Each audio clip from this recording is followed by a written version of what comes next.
क्या लाडली बहना छिंदवाड़ा में छत्तीसगढ़ में थी क्या लाडली बहना राजस्थान में थी क्या? खबर में आपका स्वागत है। 3 राज्यों में बीजेपी की बम्पर जीत के बाद मुख्यमंत्री का मामला अटका हुआ है और साथ में दूसरा बड़ा सवाल यह है कि ये जीत कैसे मिली। मध्य प्रदेश की संदर्भ में यदि बात करें तो मोदी मैजिक ने काम किया या लाडली बहना योजना में। इसको लेकर के कैलाश विजयवर्गीय जो कि इंदौर 1 से जीते हैं और मुख्यमंत्री के दावेदार भी बताए जाते हैं, उन्होंने कुछ ऐसा कहा है कि सुन करके सोचने को मजबूर हो जाएंगे कि क्या चल रहा है अंदर। जरा सुनिए। जैसे शिवराज जी ने कहा लाडली बहना नहीं चली, मोदी मैजिक चला, क्या? मैंने ऐसा नहीं बोला, जरा आप सुधारिए इसको। मैंने कहा कि मोदी मैजिक चला और सारी योजनाएं चली, उसमें खाली एक ही योजना नहीं चली। प्रधानमंत्री आवास योजना भी चली, आयुष्मान योजना भी चली। तो एक गुलदस्ता होता है योजनाओं का, उस गुलदस्ते में एक फूल लाडली बहना का भी था और इसलिए आप लोग ब्रांडेड करते हैं ज़बरदस्ती।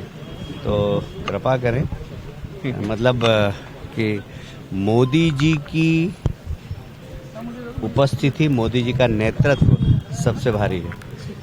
क्या लाडली बहना छिंदवाड़ा में छत्तीसगढ़ में थी क्या लाडली बहना राजस्थान में थी क्या? और छत्तीसगढ़ की विक्ट्री तो बहुत बड़ी विक्ट्री है और इसलिए सिर्फ और सिर्फ मोदी जी का नेतृत्व, अमित शाह जी की रणनीति और नड्डा जी की जो पोलिंग बूथ और पन्ना प्रमुख की योजना थी जो कारगर हुई, उसके कारण तीनों राज्यों में परिणाम आया। सियासी सस्पेंस जो बना हुआ, सुना आपने। सबसे पहले जब पत्रकार सवाल उठाते हैं तो वो ये कहते हैं कि मैंने ऐसा नहीं कहा था, मैंने ये कहा था कि मोदी मैजिक प्लस अन्य सारी योजनाएं मिला करके ये जीत हासिल हुई है, उसमें एक लाडली बहना योजना भी है। फिर वो आगे जोड़ते हैं कि अच्छा एक बात बताइए, छत्तीसगढ़ में इतनी बड़ी जीत हुई है, वहां कौन सी लाडली बहना योजना थी?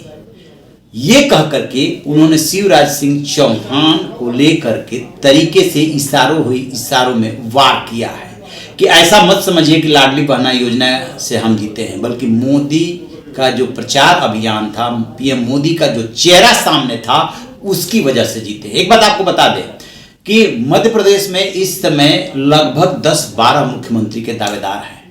शिवराज सिंह चौहान कह चुके हैं कि मैं दिल्ली नहीं जाऊंगा, मैं यहीं पे रहूंगा, और वो पहुंच गए थे छिंदवाड़ा, जहां की सातों की सातों विधानसभा सीट बीजेपी हार गई थी। वहां पे लोगों से, कार्यकर्ताओं से वो एक वचन लेते हुए नजर आए कि 29 की 29 लोकसभा सीटें पीएम मोदी को तीसरी बार पीएम बनाने के लिए हमें ले आकर के झोली में डालना है, और वो भी पीएम मोदी का गुणगान कर रहे हैं, लेकिन अपने तरीके से। और इधर जो है कुछ लोग दिल्ली भी जा रहे हैं मिलने के लिए, बहुत सारे नाम हैं, लेकिन पीएम मोदी और अमित शाह की रणनीति है कि हमेशा वो चौंकाने वाला फैसला करते हैं।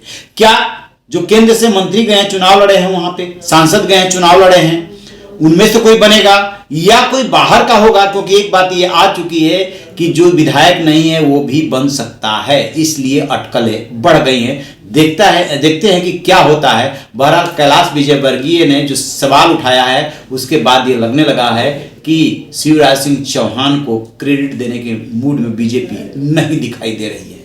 रही खबर, देखते रहिए इन खबर।